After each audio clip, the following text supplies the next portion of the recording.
হযরত উসমান যুন্নুরাইন রাদিয়াল্লাহু তাআলা ক্ষমতায় আসলেন, আমিরুল মুমিনিন হইলেন।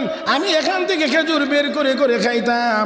হযরত উসমানের যখন শাহাদত হয়ে গেল, হযরত উসমান শাহাদত বরণ করলেন মসজিদের মদিনার ভিতরে। হযরত উসমান নিজের বাসভবনের ভিতরে কোরআনের তিলাওয়াতরত অবস্থায় শাহাদত বরণ করেছিলেন। ও মুসলমান, হযরত উসমান যুন্নুরাইন রাদিয়াল্লাহু তাআলা আনহু শাহাদত বরণ করেছেন নিজের বাসভবনে বিদ্রোহীদের হাতে কোরআনের তিলাওয়াতরত অবস্থায়। কোরআন তেলাওয়াত করছিলেন। হযরত উসমানের শাহাদতের রক্তের ফোঁটা কোরআনের গায়ে গিয়ে পড়েছিল।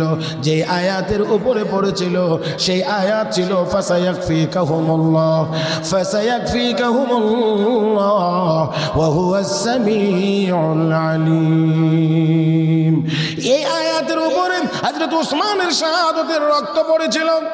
আমার ভাইরা, হযরত আলী রাদিয়াল্লাহু তাআলা আনহু যারা মুসলমান মদিনায় ছিলেন, তখন হজের সময় ছিল, বেশি মুসলমান ছিলেন না, অল্প কিছু মুসলমান ছিলেন মদিনায়। আমার বন্ধুরা, তারপরেও হযরত আলী রাদিয়াল্লাহু তাআলা আনহু গিয়ে বললেন, আমিরুল মুমিনিন হুকুম দেন, আমরা তাদের বিরুদ্ধে জিহাদ করব, আমরা তাদের বিরুদ্ধে জিহাদ করব। হযরত উসমান ডাক দিয়ে বলেন, না না, আমি উসমান আমার ব্যক্তিকে শুধুমাত্র বাঁচানোর জন্যে মদিনা, নবীর মদিনা রক্তাক্ত হবে এটা আমি কোনোভাবেই চাই না। রাহমাতুল লিল আলামিনের এই মদিনা রক্তাক্ত হবে এটা আমি ওসমান চাই না। এই জন্য আমি প্রয়োজনে শাহাদত বরণ করব, কিন্তু জিহাদের হুকুম দিয়ে মদিনায় আমি রক্তের বন্যা বহাইতে চাই না।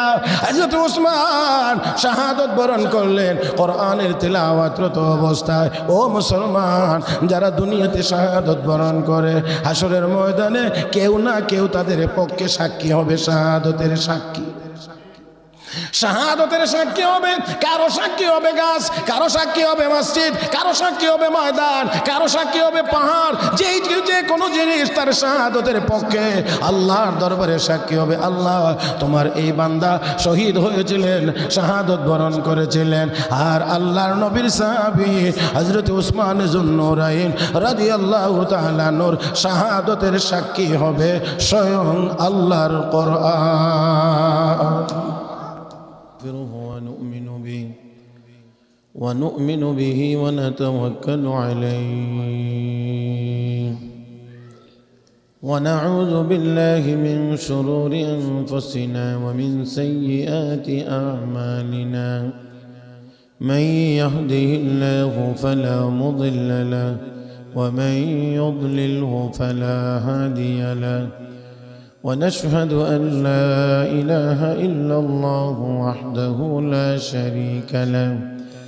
ونشهد أن سيدنا وسندنا وحبيبنا ومولانا محمدا عبده ورسوله الذي أرسله بالحق بشيرا ونذيرا وداعيا إلى الله بإذنه وسراجا منيرا.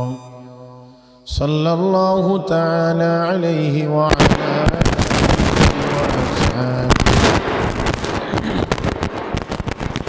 وأصحابه وبارك وسلم تسليما كثيرا.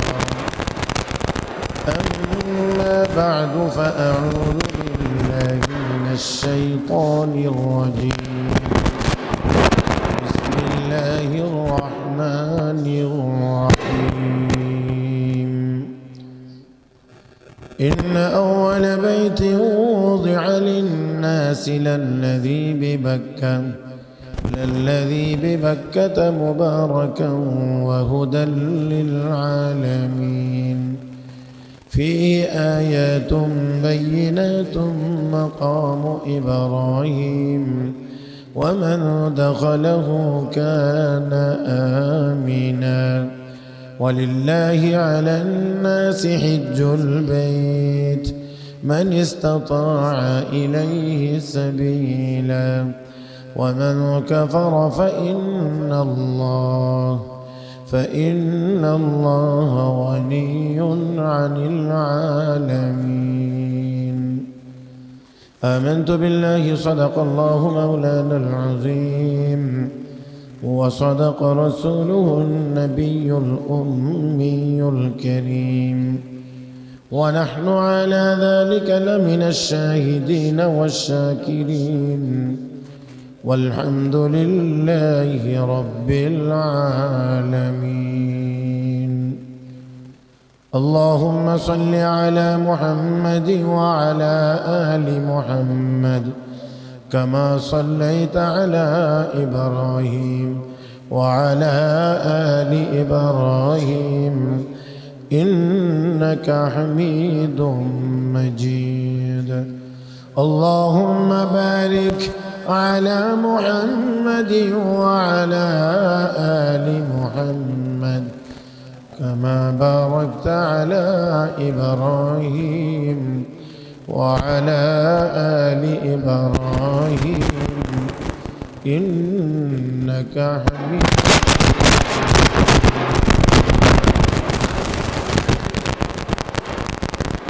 محترم মুসলিম کرام, আল্লাহ রাব্বুল আলামিনের দরবারে শুকরিয়া আদায় করছি, যিনি আমাদেরকে অত্যন্ত দয়া করে, মায়া করে, মেহেরবানি করে পবিত্র জুমার দিনে জুমার নামাজ আদায়ের উদ্দেশ্যে মসজিদে আসার বসার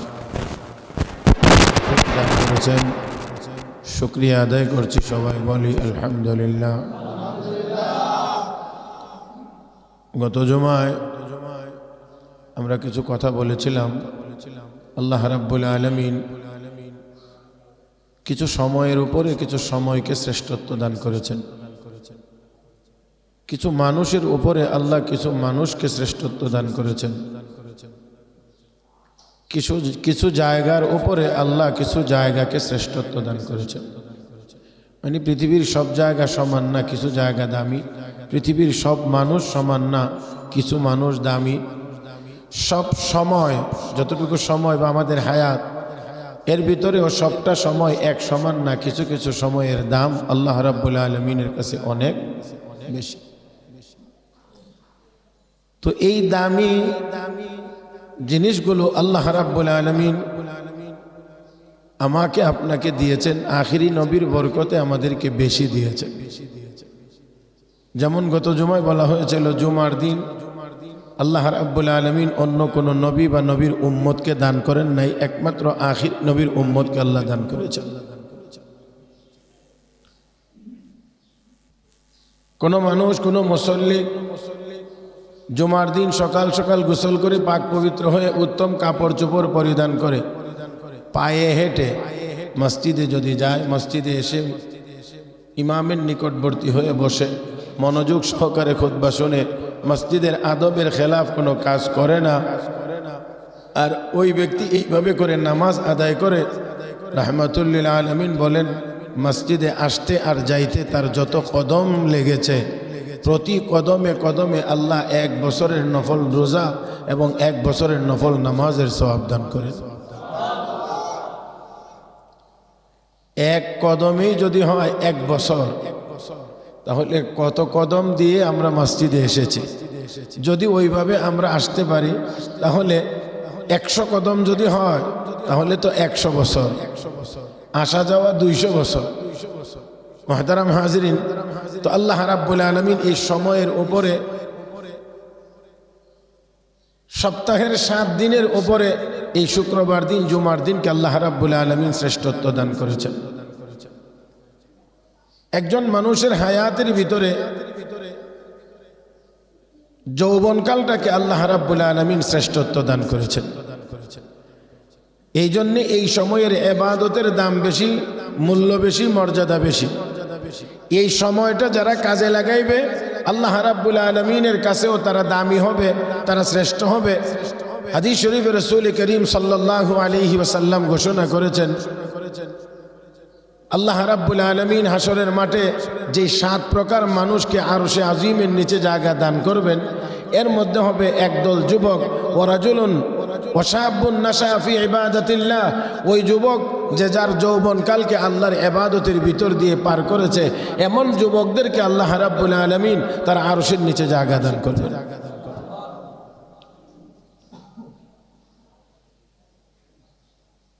তো কাজে লাগাইলে যেমন করে আল্লাহ আরশের নিচে জায়গা দান করবেন, ঠিক তেমনি ভাবে আবার ঘোষণা আরো আছে যে আল্লাহ রাব্বুল আলামিনের আদালত যখন কায়েম হবে, বিচারকের আসনে যখন আল্লাহ রাব্বুল আলামিন বসবেন, তখন প্রত্যেকটা মানুষকেই, প্রত্যেকটা আদম সন্তানকেই 5টি করে প্রশ্নের জবাব দিতে হবে। না দেওয়া পর্যন্ত একটি কদমও কেউ উঠাইতে পারবে না, নাড়াইতে পারবে না, আগাইতে পারবে না। এর মধ্যে একটা প্রশ্ন থাকবে। প্রথম প্রশ্নই হবে আন উমরিহি ফিমা আফনা, তোমার পুরা হায়াত কোথায় খরচ করেছো, যতটুকু হায়াত দিয়েছিলাম কিভাবে ব্যবহার করেছো, জবাব দাও। তার সাথে দ্বিতীয় নম্বর প্রশ্ন হবে ওয়ান শাবাবিহি ফিমা আবলা, তোমার এই হায়াতের ভিতরে একটা দামি সময় ছিল যৌবনকাল, এই সময়টা কোন কাজে ব্যবহার করেছো, এটার জবাব দাও। তাহলে যেমন করে জবাব দেওয়া লাগবে, ঠিক তেমনি ভাবে নেক কাজে ব্যবহার করলে আবার আরশে আজিমের নিচে জায়গাও পাওয়া যাবে। তাহলে অবশ্যই এটা একজন মানুষের জীবনের মধ্যে যত মাস যত বছর আছে, এর মধ্যে সবচেয়ে শ্রেষ্ঠ সময়টা হলো তার যৌবনকাল। এই জন্য এটার গুরুত্ব বেশি। আল্লাহ রাব্বুল আলামিন আমাদের সবাইকে জীবনের প্রতিটা মুহূর্ত যেন আল্লাহর ইবাদতের ভিতরে আমাদেরকে পার করার তৌফিক দান করেন। তো মুহতারাম হাজিরিন, আল্লাহ রাব্বুল আলামিন মানুষকে মানুষের উপরে শ্রেষ্ঠত্ব দান করেছেন। সারা পৃথিবীতে যত মানুষ আছে, সকল মানুষের চাইতে আল্লাহ রাব্বুল আলামিন ইমানদারকে শ্রেষ্ঠ বানাইছেন। ইমানদাররা হলেন শ্রেষ্ঠ। হাদিস শরীফে আল্লাহ রাসূল সাল্লাল্লাহু আলাইহি ওয়াসাল্লাম ঘোষণা করেছেন, লা তাকুমুস সাআ হাত্তা ইউকালা ফিল আরদি আল্লাহ আল্লাহ আল্লাহ আল্লাহ বলার মতো একজন মানুষ থাকবে তো দুনিয়াও থাকবে, আসমান জমিন সব ঠিক থাকবে। একজন ইমানদার থাকবে না তো দুনিয়া ঠিক থাকবে না। এতে করে তো বোঝা যায় যে দুনিয়াটা আল্লাহ রাব্বুল আলামিন আল্লাহর ইবাদতের জন্য, আল্লাহকে ডাকার জন্য, আল্লাহর জিকিরের জন্য, আল্লাহকে সেজদা দেওয়ার জন্য আল্লাহ দুনিয়া বানাইছেন। অতএব আল্লাহর গোলামি চলবে না তো আল্লাহ দুনিয়া রাখবেন না।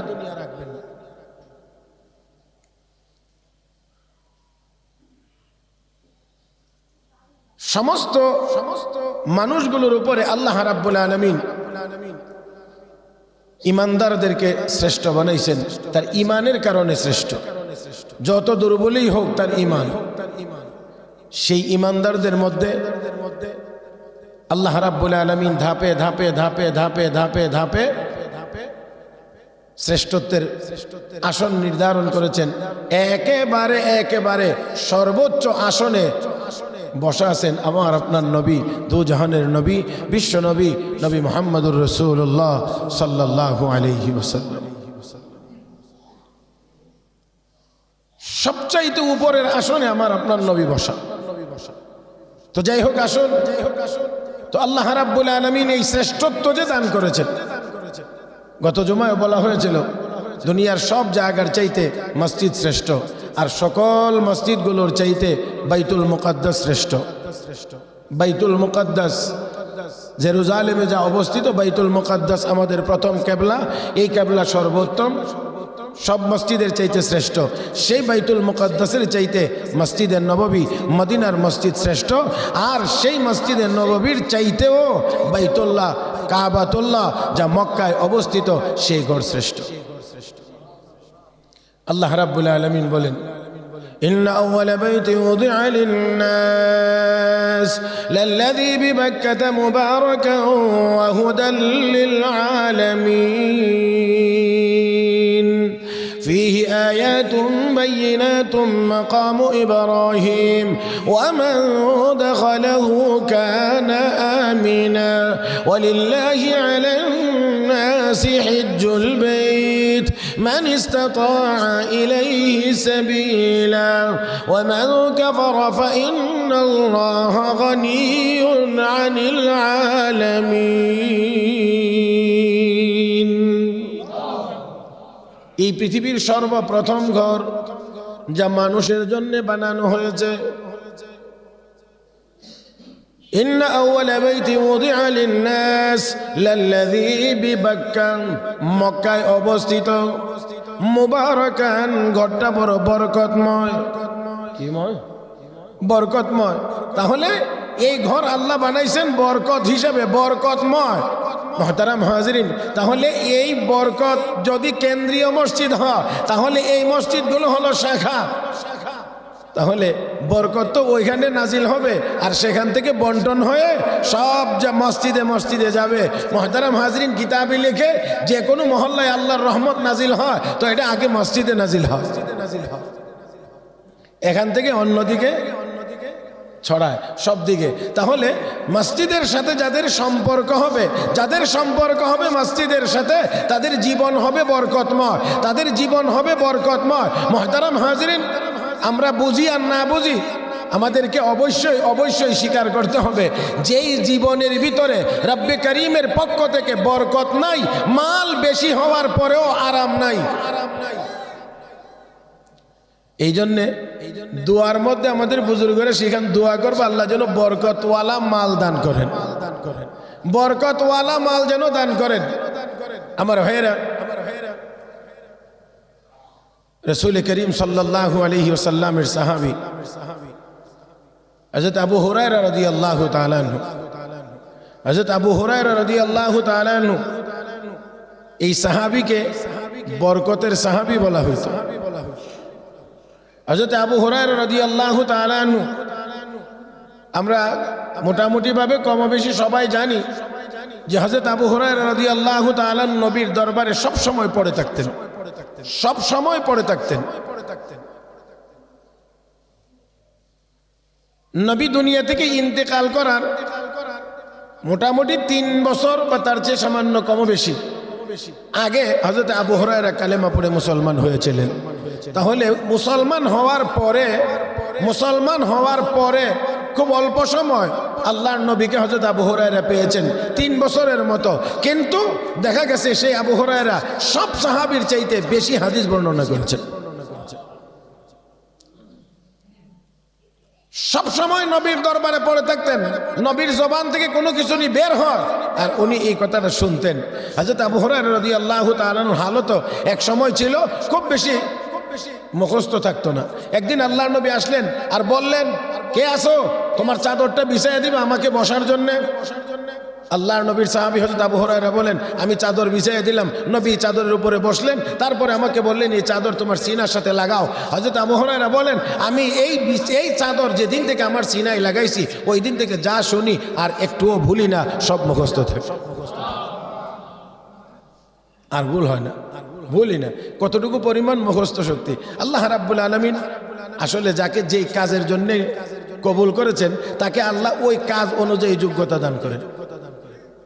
আল্লাহ যাকে যেই কাজের জন্য কবুল করেছেন, সেই অনুপাতেই তাকে সেই যোগ্যতা আল্লাহ রাব্বুল আলামিন দিয়ে থাকেন। মুহতারাম হাজরিন, তো দেখেন এক এক কাজের জন্য আল্লাহ এক এক দলকে কবুল করেছেন। পবিত্র কোরআন, যদিও কোরআন একটা, কিন্তু এর অনেক কাজ, অনেক লাইন, এক এক লাইনের জন্য আল্লাহ এক এক দলকে কাজে লাগাইছেন। বিশুদ্ধ তেলাওয়াতের জন্য আল্লাহ একদল কারি তৈরি করেছেন, কারিদের দ্বারা আল্লাহ বিশুদ্ধ তেলাওয়াতের ব্যবস্থা রেখেছেন। আর মুখস্থ রাখার জন্য আল্লাহ একদল হাফেজে কোরআনকে কবুল করেছেন। এই কোরআনের তাফসির বা ব্যাখ্যা লেখার জন্য আল্লাহ একদল মুফাসসিরকে কবুল করেছেন। মুহতারাম হাজরিন, এই কোরআনের আয়াত থেকে গবেষণা করে মাসাইল, আমাদের সমস্যার সমাধান খুঁজে বের করার জন্য আল্লাহ একদল ফুকাহা একরামকে কবুল করেছেন।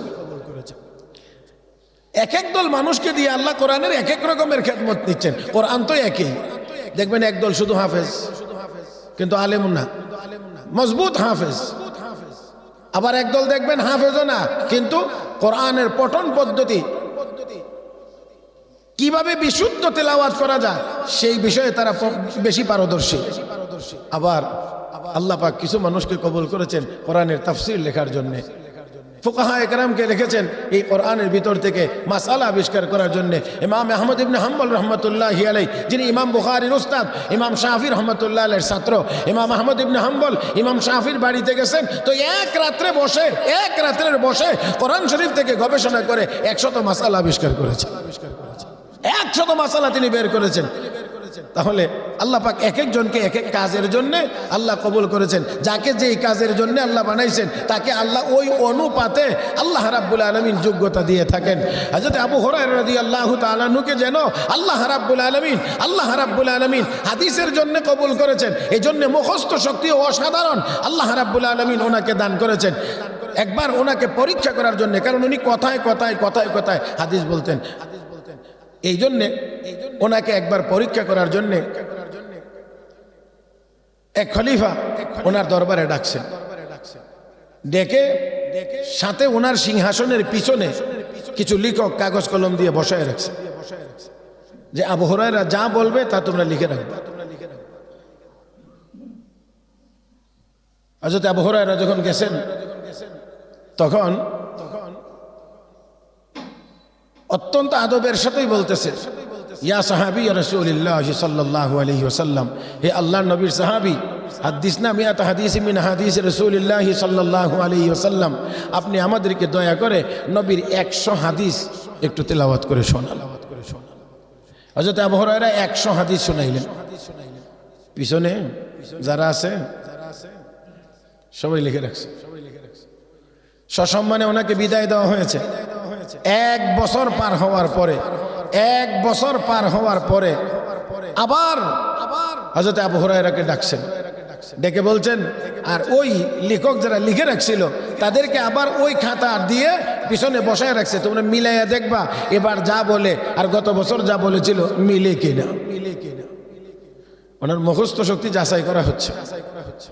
হযরত আবু হুরায়রাকে এবার যাওয়ার পরে বলা হচ্ছে, আল্লাহর নবীর সাহাবী, গত বছর যে আমাদেরকে 100 হাদিস শুনাইয়া গেছিলেন, দয়া করে সেই 100 হাদিস পুনরায় আপনি আবার আমাদেরকে তেলাওয়াত করে শোনান। হযরত আবু হুরায়রা রাদিয়াল্লাহু তাআলা আনহু গত বছর যে হাদিসগুলো পড়ছিলেন আজকেও সেই হাদিসগুলো সিরিয়ালি তিনি 100 হাদিস পড়ে শোনাইছেন। এবার খলিফা একটু পিছন দিকে তাকায় কয়, কি খবর, ঠিক আছে কিনা?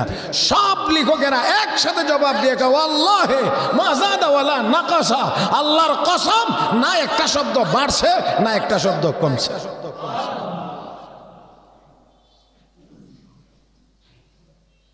আল্লাহ ইমাম বুখারী রাহমাতুল্লাহি আলাইহি, যাকে আমিরুল মুমিনিন ফিল হাদিস বলা হয়, মানে হাদিস শাস্ত্রে উনি সকলের আমির।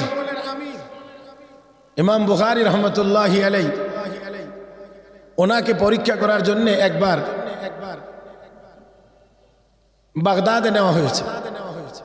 আল্লাহ, আমি আপনাদেরকে কতটুকু বুঝাইতে পারবো একটু খেয়াল করে যদি বুঝেন আর কি আপনারা, তাহলে আমার জন্য সহজ হবে। যাওয়ার পরে 10 জন মুহাদ্দিস, 10 জন বসানো হয়েছে, এক একজনে 10টা করে হাদিস পড়বে। আপনারা একটু ভালোভাবে খেয়াল করতে হবে। 10 জন মুহাদ্দিস, এক একজনে 10টা করে হাদিস ওনাকে শোনাইবেন। এখানে একটা কথা আগে বুঝে নিতে হবে, হাদিসের বর্ণনা সূত্রকে সনদ বলা হয়।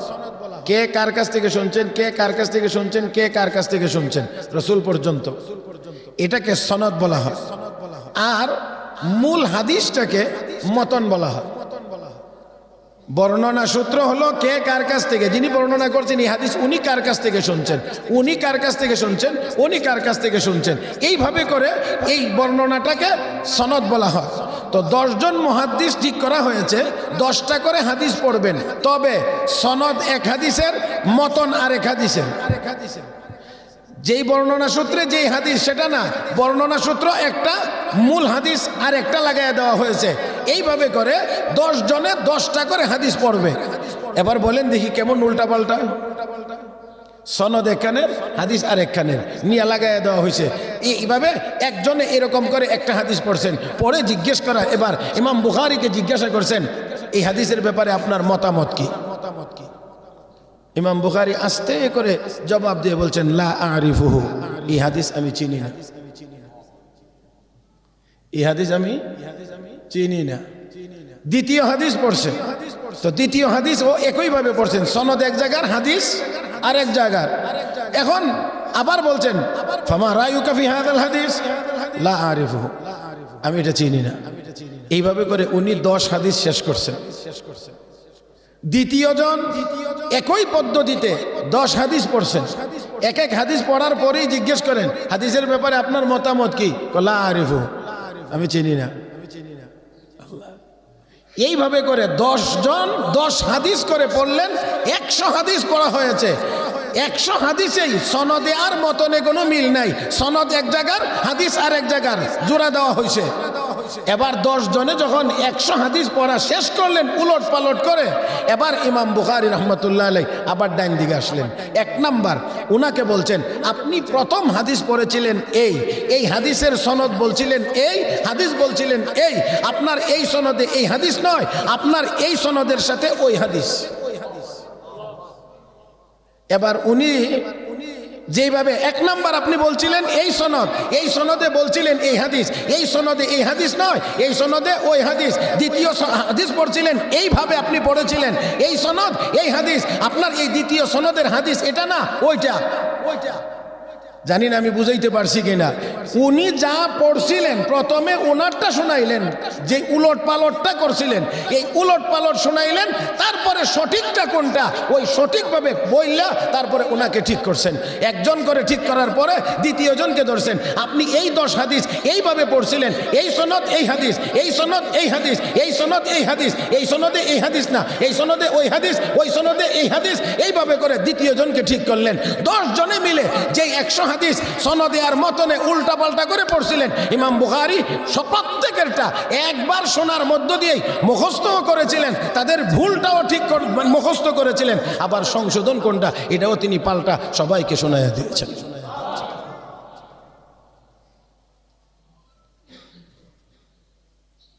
সেই ছিল ইমাম বুখারী রহমতুল্লাহ।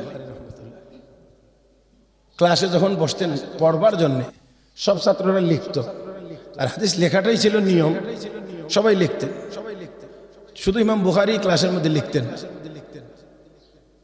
তো জিগা লোকেরা, ছাত্ররা, সাথীরা ক্লাসে বসে সময় নষ্ট করে লাভ কি যদি হাদিস না লিখো। বিগত 15 দিন পর্যন্ত 10 দিন পর্যন্ত কিছুই তিনি লিখলেন না। তো না লিখলে এই ক্লাসে বসে থেকে লাভ।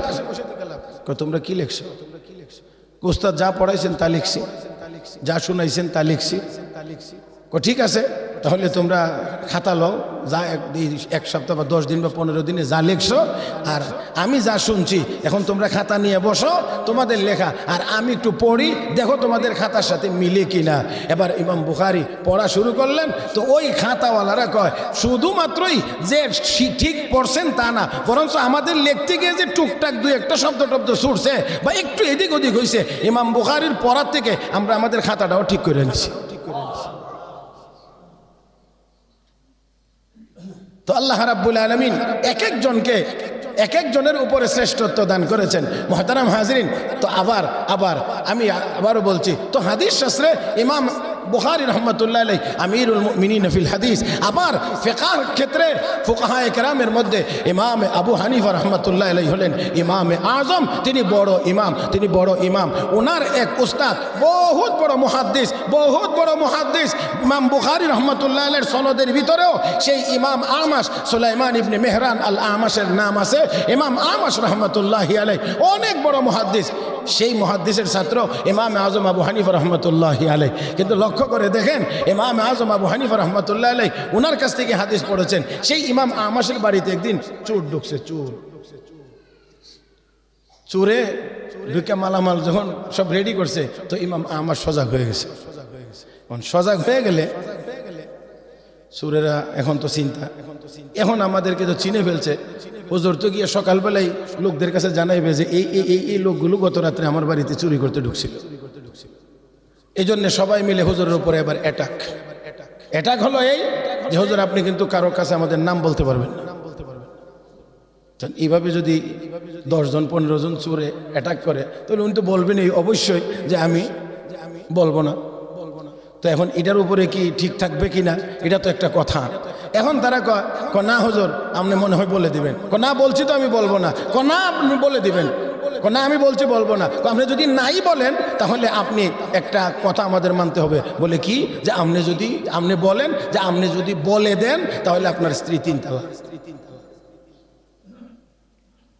আপনি যদি আমাদের নাম বলে দেন তাহলে আপনার স্ত্রী কয় তালাক?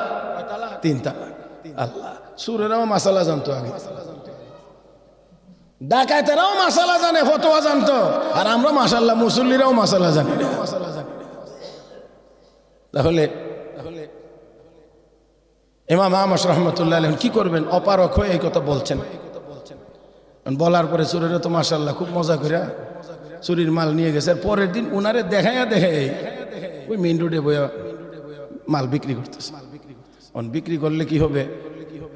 উনার তো মুখ বন্ধ, মাল গেছে, যাক, তো বউ ঠিকঠাক হোক। এই জন্যে এই খবর ওনারই ছাত্র ইমাম আজম আবু হানিফা রাহমাতুল্লাহ আলাইহির কাছে গিয়ে পৌঁছে, দৌড়ায় আসছেন, হযরত আপনার বাড়িতে বলে চুরি হয়েছে। ও বাবারে, চুরি যে হয়েছে এটা মনে কোনো কষ্ট না, চুরি যে হয়েছে এখানে আমার কোনো কষ্ট না। তো কষ্ট কোনটা নেই, কষ্ট হয়েছে এই চুরি করা মাল আমার চোখের সামনে বিক্রি করে, কিন্তু আমি কিছু বলতে পারি না, এটা হলো কষ্ট। চুরি যে করছে, মাল যে নিয়ে গেছে, এখানে আমার কষ্ট না। কেন, কি হয়েছে? তারা আমার রাত্রে এই কথা বলা হয়ে গেছে যে আমি যদি নাম বলে দেই তাহলে আমার স্ত্রী হয়ে যাবে 3 তালাক। এখন আমার মাল গেছে, যাক, তবু স্ত্রী ঠিকঠাক হোক, এই জন্য বলতেও পারতেছে। ইমাম আজম আবু হানিফা রাহমাতুল্লাহ আলাইহি মুস্কি হাসি দিয়ে বললেন, হযরত, চোরও ধরা পড়বে, আপনার বাড়ি হলিও ঘর হলিও ঠিক থাকবে ইনশাআল্লাহ, ব্যবস্থা হচ্ছে। ইমাম আহমদ রহমতুল্লাহ আলাইহি বলেন, বাবা আগে একটু বুঝাইয়া বলো যে কিভাবে, কারণ নাম বললেই তো আর নাই, শেষ। তো এখন তুমি আবার কোনটা বলতে চাইতেছো? হযরত, আপনি চিন্তা করবেন না, টেনশন করবেন না, আগে আমাকে একটু বুঝাইয়া বলো। হযরত, পুরা বাজার ঘেরাও দেব, কিছু লোক সকল নিয়ে এই বাজার পুরাটা ঘেরাও করব। এই বাজারে যত বিক্রেতা আছে আজকে, যত বিক্রেতা, ক্রেতা না, যত মানুষ আজকে বাজারে মাল নিয়ে বিক্রি করতেছে, একজন করে ধরে আপনার সামনে আনবো, এনে আমি বলবো, হুজুর এটা কি চোর? যদি চোর না হয়, সবগুলো তো চোর না, যদি চোর না হয় তাহলে আপনি জোরে বলবেন, না এটা চোর না। আর যদি চোর হয় তো আপনার কিছু বলারই দরকার না, খালি নীরব থাকবে। হ্যাঁ, যদি চোর হয় তাহলে আপনার কোনো কিছু বলার দরকার নাই, যে এটা না, এটা জোরে বলবেন। না বললে তো সমস্যা নাই, চোর বললে সমস্যারও দরকার নাই, যেটা চোর না শুধু এটার বেলায় বলবেন জোরে, না এটা চোর না। আর যেটা চোর আপনি নীরব থাকবেন। তারা তো বলছে আপনার নাম বললে 3 তালাক হবে, তো আপনার নাম বলারই দরকার নাই, খালি নাটা বলবেন জোরে, হাঁটা এমনি বেরিয়ে যাবে। কথা বুঝেন নাই? এক লোক বাড়িতে মালামাল চুরি হয়েছে, তো বিচারকের কাছে গেছে, যাওয়ার পরে বলতেছে আমার বাড়িতে চুরি হয়েছে। এমন কোন লোক আছে বা কারে আপনার সন্দেহ হয় যে যারা চুরি করতে পারে? এরকম 10-15 জনের নাম বলছে। বিচারক সবাই ডাকে আনছে, আনার পরে বলতে আছে আপনাদের মধ্যে স্বীকার করে ফেলেন কে তার বাড়িতে চুরি করছেন। কেউ না করে, সবাই না করে, কেউ রাজি হয় না চুরি করছে। আচ্ছা ঠিক আছে, যদি আপনারা কেউ চুরি না করে থাকেন তো ভালো কথা, তবে আমি সবার হাতে এক সমান, এক লম্বা, সবার হাতে একটা করে ছোট ছোট লাঠি দেব।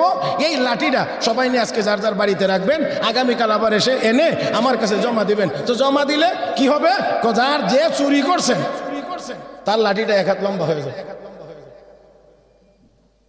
কি হয়ে যাবে? লাঠি আবার লম্বা হয়ে গেল। এখন সুর যেটা গিয়ে বাড়িতে বললো বুদ্ধি করে কইছে তো লাঠি বলে 1 হাত লম্বা হয়ে যাব। তো কাম তো আমি করছি না, তো করছি। এখন যদি লাঠি 1 হাত লম্বা হয়ে যায় আগামীকাল, তাহলে তো আমি ধরা পড়বো যে চোর। এখন বুদ্ধি করে করছি কি, তাহলে 1 হাত আগে কমাইলাই, তাহলে সমান থাকবে। কথা বুঝছেন না? এখন 1 হাত কাটতে সে ছোট করছে। এখন পরের দিন যখন বিচারকের দরবারে সব লাঠি গেছে, দেখে 14টা ঠিক আছে, কিন্তু একটা 1 হাত কম। এটা কার? এটা আমার। তো তোমারটা 1 হাত কমলো কেন? কথা বুঝেন না আপনারা? এটা কমলো কেন?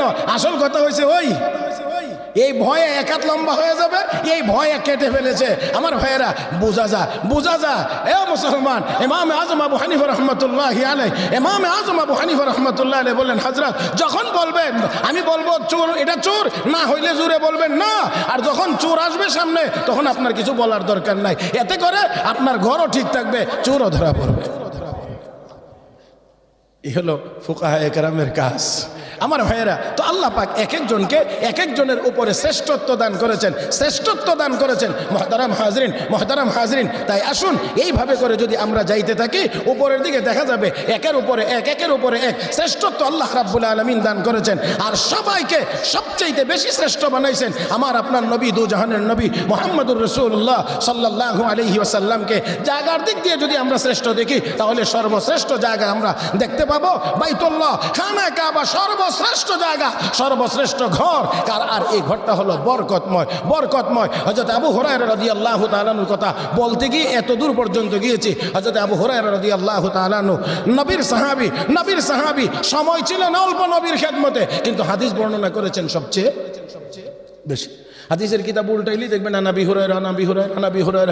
হুরায়রা। এখানে আবার আরেকটি কথাও আছে, হযরত আবু হুরায়রার আসল নাম কিন্তু আবু হুরায়রা না। হযরত আবু হুরায়রার নাম যে কি এটাও সবাই জানেও না। শুধু জানে না, আমরা জানি না, শুধু তা না, মুহাদ্দিসিনে কেরামের মধ্যে 20টা মত আছে আবু হুরায়রার নাম কি। এর মধ্যে একটা হলো তার নাম ইসলামের আগে, মুসলমান হওয়ার আগে তার নাম ছিল আব্দে শামস, সূর্যের সন্তান, সূর্যের গোলাম। পরবর্তীতে তার নাম হয়েছে আব্দুর রহমান। কিন্তু নবী যখন দেখছেন তার কাছে ছোট বিড়ালের বাচ্চা, তখন নবী ডাক দিয়েছিলেন, ইয়া আবা হুরায়রা, ইয়া আবা হুরায়রা, হে বিড়ালের বাবা। আচ্ছা কোনটা, এটা কি কোনো ভালো অর্থবোধক? এটা কি কোনো ভালো অর্থবোধক? নিশ্চয়ই না। কিন্তু নবী ডাক দিয়েছেন, ইয়া আবা হুরায়রা, হে বিড়ালের বাবা। হযরত আবু হুরায়রা কয়, অর্থ যেটা মনে চাই এটা হোক। নবীর পবিত্র জবানে যেইটা দিয়া ডাক দিছে আমার নাম এটা, যার কারণে এখন আর ওনার নামই খুঁজে পাওয়া যায় না, এখন শুধু আবু হুরায়রা, কারণ নবীর জবানে ডাক দিয়েছেন, মুহতারাম হাজরিন, হযরত আলী রাদিয়াল্লাহু তাআলা আনহু বাড়িতে একটু সামান্য অভিমান করে মসজিদে গিয়ে শুয়ে রয়েছে। নবী খুঁজতে লাগলেন, আবু আলী কোথায় আছে রে, কোথায় আছে, দেখো তো মসজিদে। গিয়ে দেখা যায় হযরত আলী যে চাদরটা বিছায়া মসজিদে শুয়েছিলেন, পুরা চাদরটা আর এখন জায়গাতে নাই, একটু গুছাইয়া গেছে। আর হযরত আলীর পিঠের একটা অংশ মাটির সাথে লেগে আছে। বিশ্ব নবী আবার মসজিদের ভিতরে গিয়ে হযরত আলীকে ডাক দিলেন, কুম ইয়া আবা তুরাব, হে মাটির বাবা ওঠো। কথা কয় না রে, হে মাটির বাবা, কুম ইয়া আবা তুরাব, হে আবু তুরাব, মাটির বাবা ওঠো। এর থেকে হযরত আলী রাদিয়াল্লাহু তাআলা আনহুর উপনাম হলো আবু তুরাব, মাটির বাবা। নবীজি শুয়ে, হযরত আলী শুয়েছিলেন, মাটির মধ্যে পিঠ লেগেছিল, এই জন্য নবী ডাকলেন, কুম ইয়া আবা তুরাব, হে আবু মাটির বাপ ওঠ। নবী বলছেন সাহাবীদের মধ্যে কত মহব্বত দেখছেন নি। হ্যাঁ, এই জন্য হযরত আলীকে আবু তুরাব বলে ডাক দিলে খুব বেশি পছন্দ করতেন। কেউ যদি আবু তুরাব বলে ডাকতেন, মুহতারাম হাজরিন, হযরত আবু হুরায়রা হয়ে গিয়েছেন। ও বন্ধুরা, তো যাই হোক, আসুন বলছিলাম, হযরত আবু হুরায়রা রাদিয়াল্লাহু তাআলা আনহু বলেন, আমাকে আল্লাহর নবী একটা খেজুরের বেগ দিছিলেন। আমি তো ক্ষুধার যন্ত্রণায় নবীর দরবারে পড়ে থাকতাম। একদিন একটা খেজুরের বেগ দিছেন, দিয়া বরকতের দোয়া করে দিছেন। আমি এটা বড় যত্ন করে রাখছি। এই যত্ন করে রাখার ফলে আমি এখান থেকে শুধু খেজুর বাইর করে খাই, আবার বন্ধ করে রেখে দিই। বুঝছেন না? দেখি না, শুধু আমার যখন দরকার হয় আমি এখান থেকে খুলে ভিতর থেকে বের করে আমি খেজুর খাই, আবার মুখটা আটকায়া আবার রেখে দেই। এইভাবে করে আল্লাহর নবী দুনিয়া থেকে বিদায় হয়ে গেছেন, আমার খেজুরের বেগ এখনো আছে।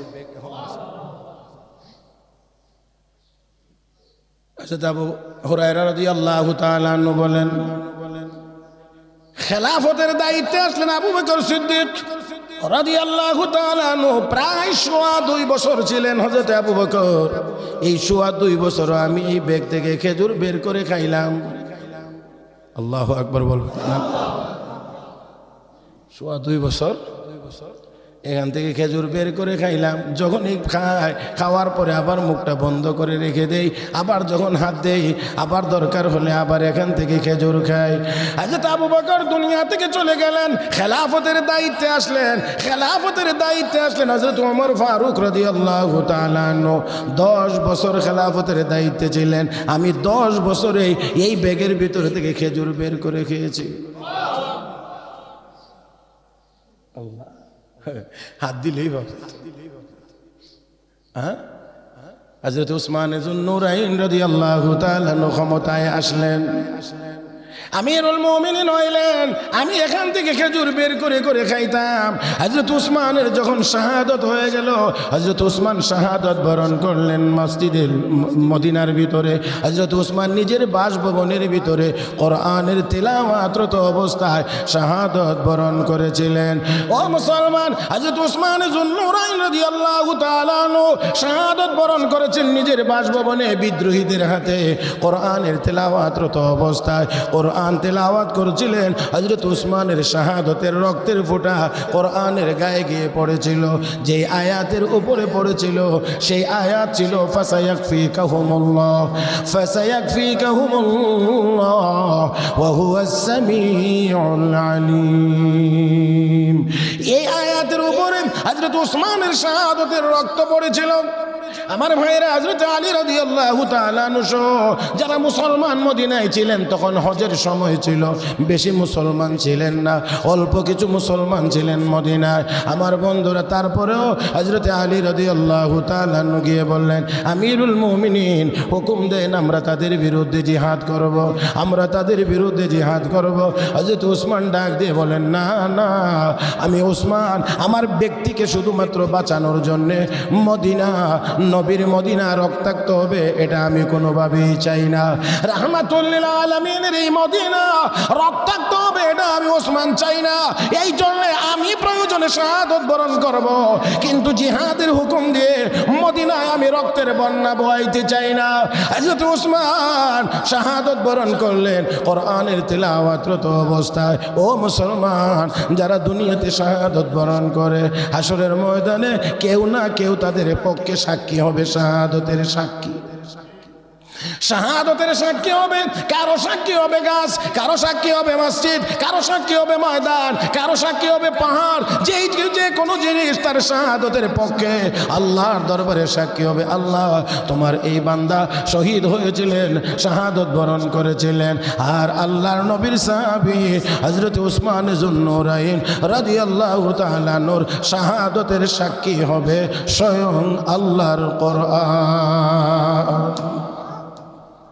হযরত উসমানের শাহাদতের সাক্ষী হবে আল্লাহর কোরআন। তাহলে মর্যাদার কিছু বিষয় আসেনি এখানে আলাদা করে। মুহতারাম হাজিরিন, স্বয়ং কোরআন বলবে আল্লাহ তোমার উসমান শহীদ।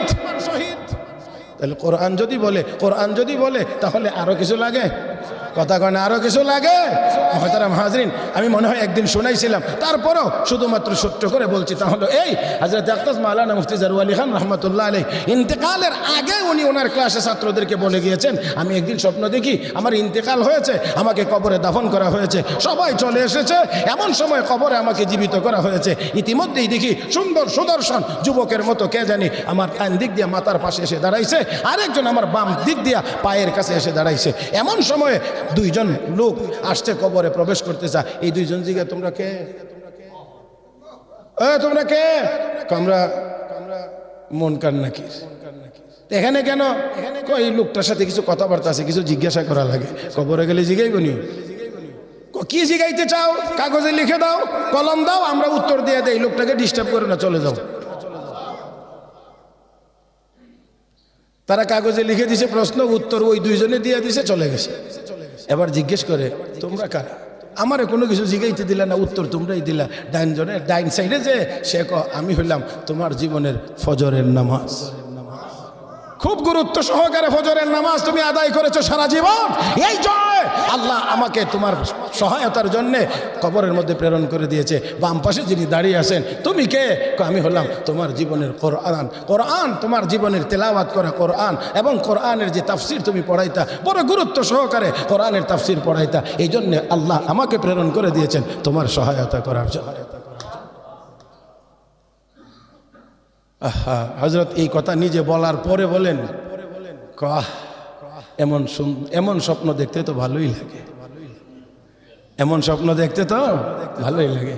ও মুসলমান, দেখেন, উনি বলেন আমি একদিন রাস্তা দিয়ে হাঁটছি, হঠাৎ করে তাকায় দিকে পিছনে এক সাপ আমার দিকে দৌড়ে আসতেছে। আমি খুব দ্রুত হাঁটতে লাগলাম, কিন্তু যতই দ্রুত হাঁটি ততই দেখি এটা আমার আরো নিকটে চলে আসছে। তখন বুঝলাম যে এটা আমি দ্রুত হেঁটে আর কিছু করতে পারবো না। কয়েকবার ঘুরে দাঁড়াইলাম, কোরআনের কিছু আয়াত দোয়া পড়লাম, পড়ার পরে জমিন একটা দাগ দিলাম, এভাবে একটা রেখা টান দিয়ে বললাম তিলকা হুদুদুল্লাহ, এটা আল্লাহর দেওয়া সীমানা। তিলকা হুদুদুল্লাহ, এটা আল্লাহর দেওয়া সীমানা। যেই মাত্র এই আয়াতগুলো পরে দোয়া পরে আমি যখন এমনি টান দিলাম, রেখা দিলাম, দাগ দিয়ে বললাম এটা আল্লাহর সীমানা, সাপ এখানে এসেই দাঁড়ায় গেছে, সামনের দিকে আর আগায় না। মুহতারাম হাজিরিন, তাহলে আল্লাহ রাব্বুল আলামিন কিছু মানুষের উপরে মানুষকে শ্রেষ্ঠত্ব দান করেছেন। আমরা শ্রেষ্ঠত্ব খুঁজি ভিন্নভাবে। সেই জন্য আসুন, মসজিদ হলো বরকতময় জীবনের জায়গা। এই মসজিদের সাথে সম্পর্ক যাদের হবে তাদের জীবন হবে বরকতময়। মুহতারাম হাজরিন, যতটুকু উপলব্ধি করতে পারবো বরকত কোন জিনিসের নাম, ততটাই মনে হয় আমাদের হৃদয়ে আগ্রহ জাগবে যে আমার জীবনটা যেন বরকতওয়ালা জীবন হয়, আমার মাল যেন বরকতওয়ালা মাল হয়, আমার সন্তান যেন বরকতওয়ালা সন্তান হয়। হযরত আনাস ইবনে মালিক রাদিয়াল্লাহু তাআলা আনহুকে ওনার মা যখন নিয়ে গিয়েছিলেন নবীর দরবারে গিয়ে বলছিলেন, ইয়া রাসূলুল্লাহ, আপনার জন্য একটা ছোট্ট খাদেম নিয়ে এসেছি। নবী তখন তার জন্য দোয়া করেছিলেন অনেকগুলো। এর মধ্যে যেই দোয়া আল্লাহ নবী দোয়া করেছেন, আল্লাহুম্মা বারিক ফি মালিহি ওয়া ওয়ালাদিহি ওয়া আতিল উমরা ওয়াগফির যামবা। আল্লাহ আনাসের মালে বরকত দাও, আল্লাহ আনাসের আওলাদে বরকত দাও, আল্লাহ আনাসের হায়াতে বরকত দাও, আল্লাহ আনাসের জিন্দেগীর গুনাহ মাফ করে দাও। নবী দোয়া করেছেন চারটা, আল্লাহ আনাসের মালে বরকত দাও। হযরত আনাস বলেন নবীর দোয়ার বরকতে এমন বরকতই হয়েছে, অন্যদের বাগানে বছরে ফল আসতো একবার, আর আমি আনাসের বাগানে ফল আসে দুইবার।